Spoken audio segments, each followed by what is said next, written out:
Making headlines tonight.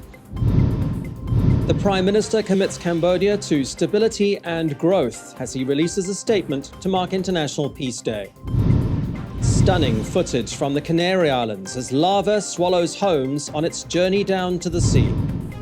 And Cambodia's Ultimate Boxing Championship climbs into the ring with the kingdom's best in preparation for next year's SEA Games. This is the Daily Roundup on the EAC News Channel. A very good evening to you. I'm Andrew Barnes-Roberts. The royal government has declared what it's called a strong commitment to peace and stability on Tuesday's International Peace Day. To mark the occasion, Prime Minister Hun Sen released a statement expressing the desire to protect the people of Cambodia at all costs. He says the bitter experiences and lessons that Cambodia learned during more than 2 decades of war and genocide have made the country better understand the values of peace and stability that are fundamental to the nation's development. EAC News reporter Reo Soko has more. Prime Minister Hun Sen releasing a statement to mark International Peace Day, stressing that for almost 23 years, since 29 December 1998, the end of the war on the motherland of Cambodia through his win-win policies has brought about true peace and complete national unity for the first time in the nation's history, which he says is a source of pride for the kingdom.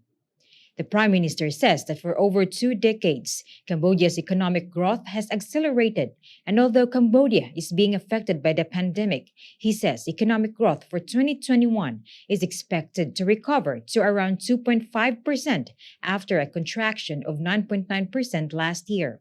He says in spite of this difficult situation, he is reaffirming the royal government's commitment to directing its policies and resources to continuing the fight against COVID-19 through the vaccination campaign for 13 million people, as well as supporting people's livelihoods, helping maintain the business balance, and accelerating the economic recovery by increasing attention on developing health and social protection systems.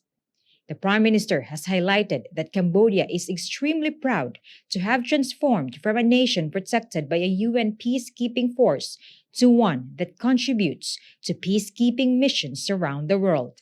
He says between 2006 and 2021, Cambodia has sent a total of 7,527 troops to UN peacekeeping missions in Sudan, Lebanon, Cyprus, Syria, Mali, and Yemen. The Prime Minister concluded by saying that Cambodia will continue to contribute to the protection of world peace, stability, and security through cooperation in the fight against global challenges and demonstrating a strong commitment to the spirit of unity and international brotherhood. Reyes Soko, EAC News.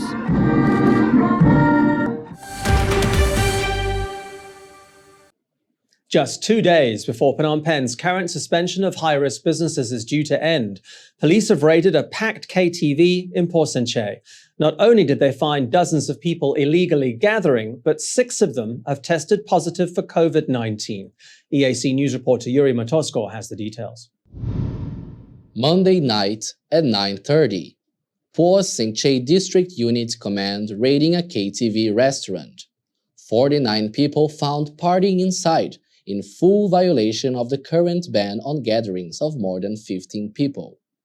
Porsenche District Police Chief Mornvuti has told EAC News that 6 of the 49 people arrested have been found to have COVID-19. The KTV family and Tornvisna Mopsara restaurant is located in Proitiar village in Porsenche Chomchal 3 Khmer. The owner of the establishment will now face legal action. Apart from criminal charges themselves, the other 43 people arrested now face quarantine and an anxious wait for more test results. The capital's current suspension of high-risk businesses is due to expire on Thursday. Yuri Matosko, EAC News. Cambodia's number of active COVID-19 cases is fast approaching 5,000, a level it has not seen since the beginning of August. As of Tuesday, healthcare workers are dealing with 4,876 patients, with new daily cases outpacing recoveries into a 4th week running. The Ministry of Health confirmed 628 new COVID-19 cases on Tuesday. This is against 486 patient recoveries. 17 more Cambodians lost their fight against COVID-19 overnight. The new numbers mean that Cambodia's total number of COVID-19 cases has climbed to 105,344. The death toll stands at 2,140. The number of patients treated successfully is now at 98,186. A new container terminal at the Phnom Penh Autonomous Port has been opened. Construction began in 2019 and was completed just a few months ago. The launch ceremony was attended by Minister of Public Works and Transport, Sun Chantol. EAC news reporter Yuri Matosko has the details. The new container terminal upgrades the capacity of Phnom Penh Autonomous Port to 400,000 container units per year, an increase of 300,000.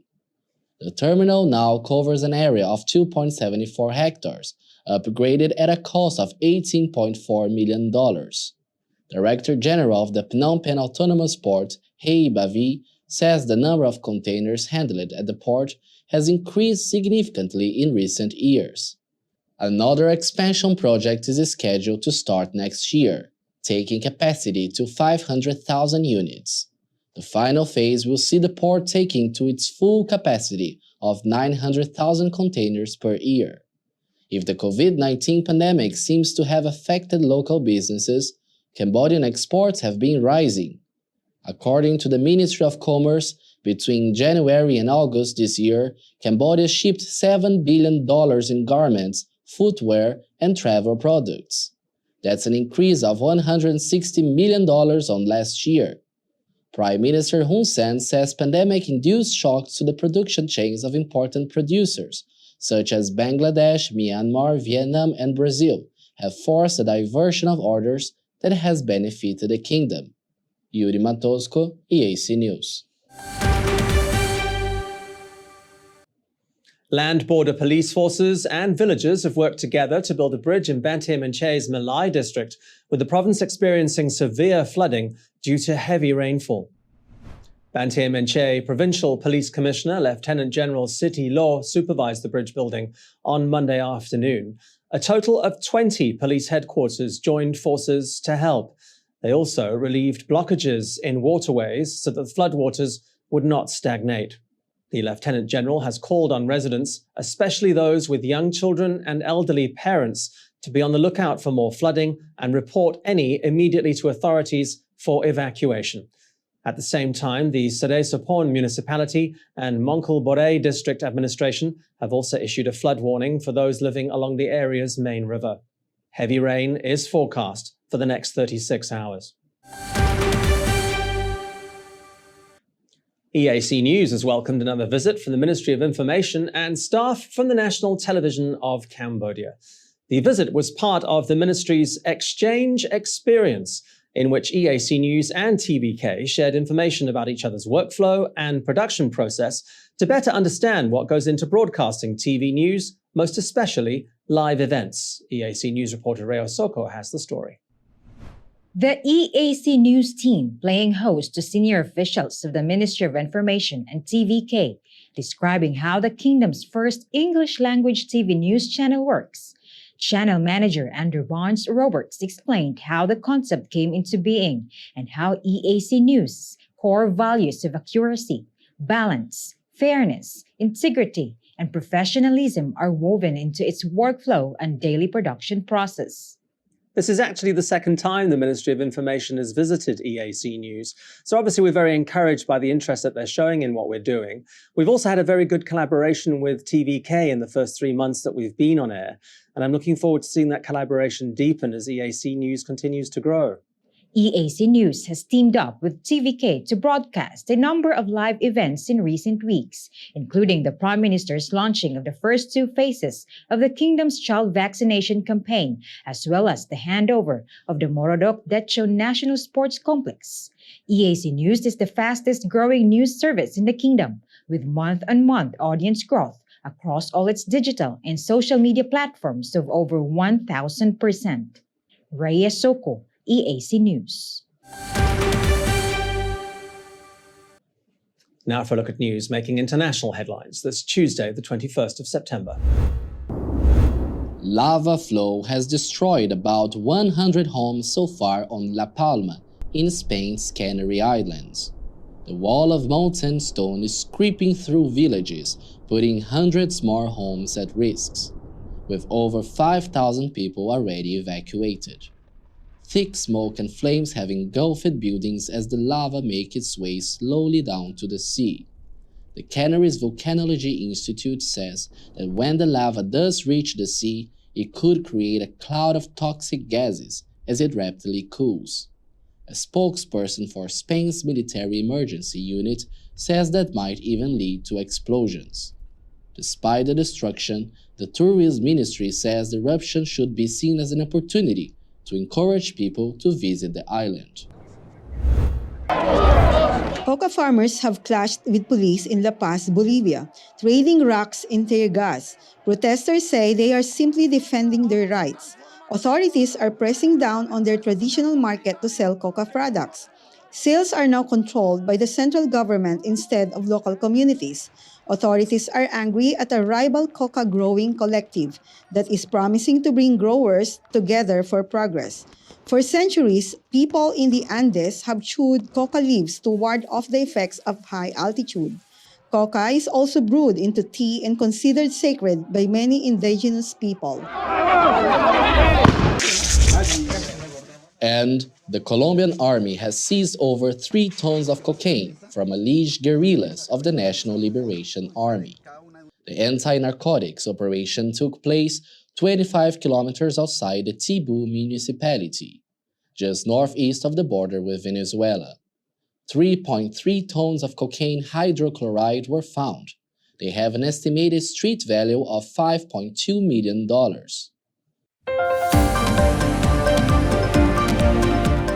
Coming up on the Daily Roundup, a look at your sports news. Stay with us.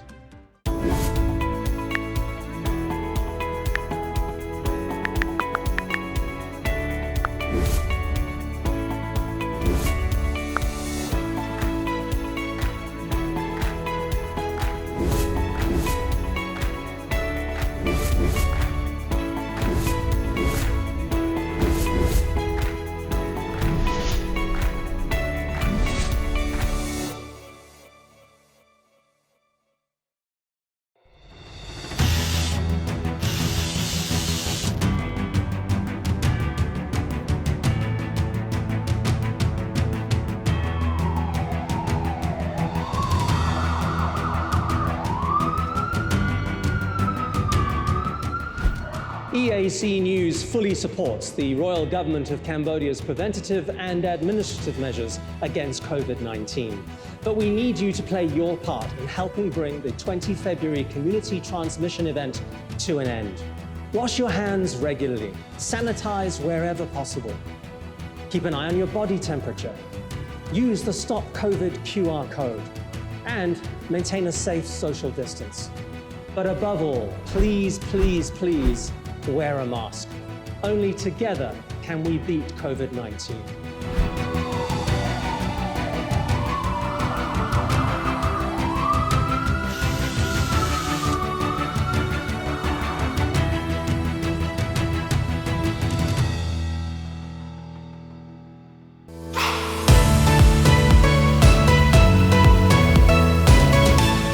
EAC News' audience is growing.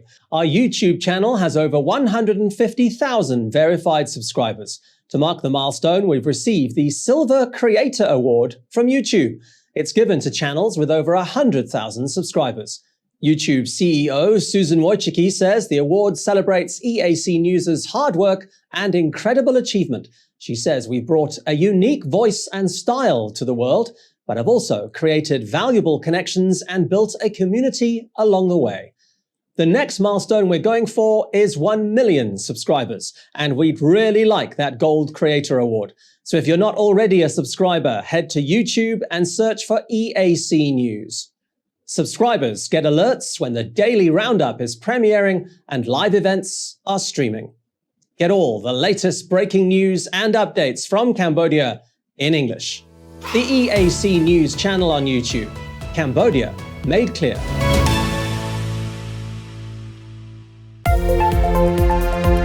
If it's happening and you need to know about it, you'll get it all right here. EAC News brings you updates and breaking news in English across all of our platforms and channels. The EAC News app, YouTube, Facebook, Telegram, Twitter, and our website www.eacnews.asia. Join me, Andrew Barnes-Roberts, and the rest of the EAC News team every day on your favorite channels. EAC News, Cambodia made clear.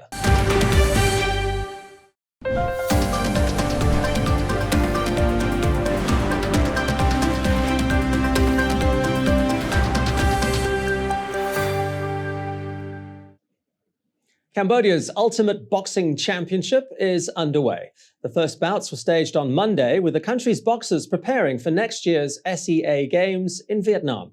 EAC News reporter Yuri Matosko sat down with the Secretary General of the Cambodia Boxing Federation to find out more. Boxers have been training hard for the Ultimate Boxing Championship and say they are confident of winning international competitions. This first week of the Boxing Championship sees a variety of categories being fought out.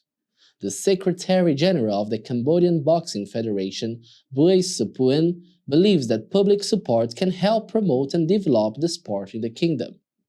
EAC News spoke to boxer Chun Prakat. We asked him how he was feeling about his match this weekend. He also had a message for boxing fans. The Cambodian Boxing Federation plans to stage 6 competitions before the end of November. I'm very happy to fight. I'm well prepared and my power is feeling good for the match. I want more people to come and see my fight. Having more people watching also helps to cheer me up too. The second match of the Ultimate Boxing Championship will be held this Sunday at 6 p.m. Due to health measures, the public is not allowed to watch in person, but the match would be live-streamed at the Cambodian Boxing Federation Facebook page. Yuri Matosko, EAC News, National Olympic Committee of Cambodia, Phnom Penh. England have withdrawn their men's and women's teams from next month's tour of Pakistan. The England Cricket Board made the announcement 3 days after New Zealand abandoned their tour of the country amid security concerns.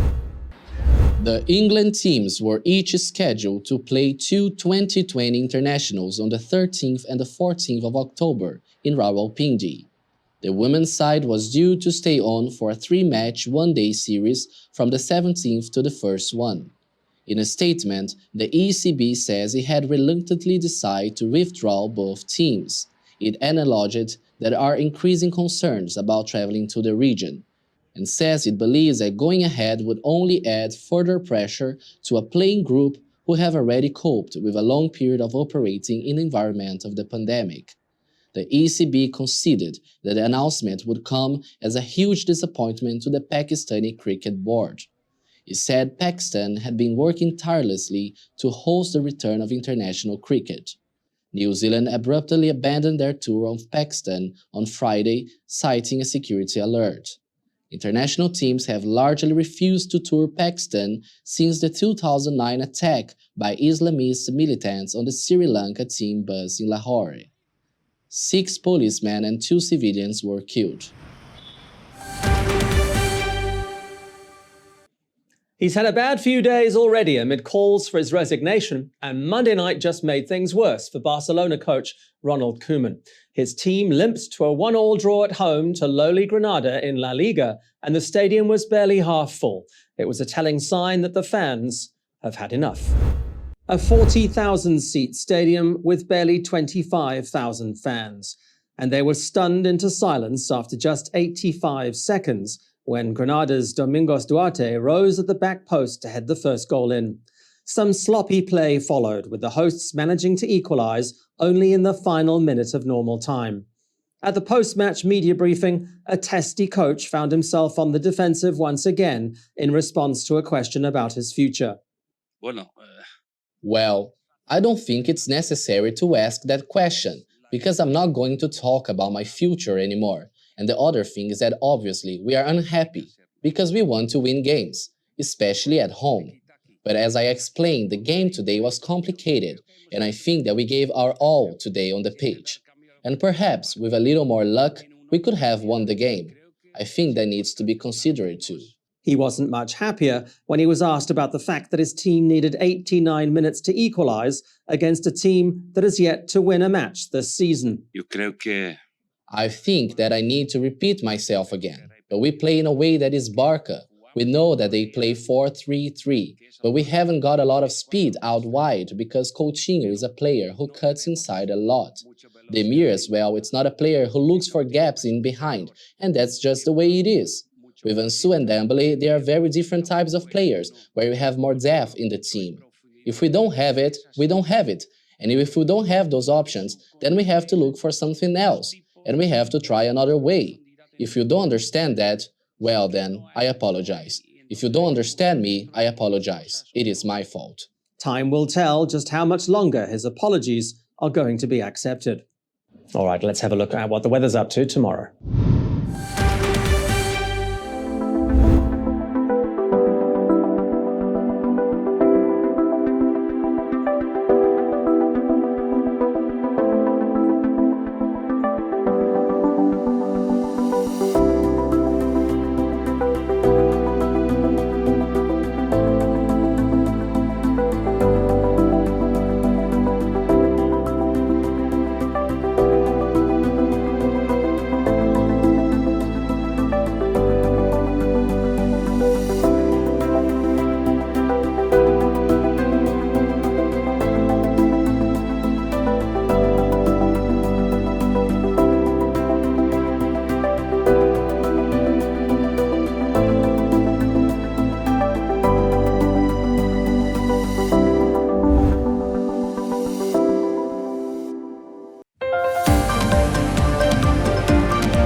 And finally, 14 Magellanic penguins have been returned to the chilly seas off the coast of Argentina. They've been in rehabilitation since being rescued back in February. At the time, they were suffering from malnutrition and hypothermia. The penguins were lucky to have been in such good hands for the past 7 months. The Mundo Marino Foundation says the penguins were victims of overfishing. A poor diet had left them weak and unable to protect themselves against the winter weather. But since February, they've been back on a proper diet, and by last Saturday, they were ready to be returned home. After being packed into crates for the short ride to the beach, they were released in front of a small crowd. It was then just a short waddle to freedom. The penguins' rescuers say they should now have the strength to make it through their next winter in the South Atlantic.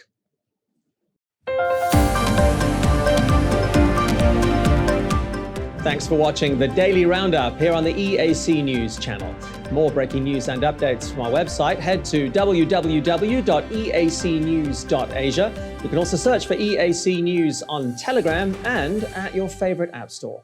More from the EAC News team in the Daily Roundup tomorrow night at 8. I will see you then.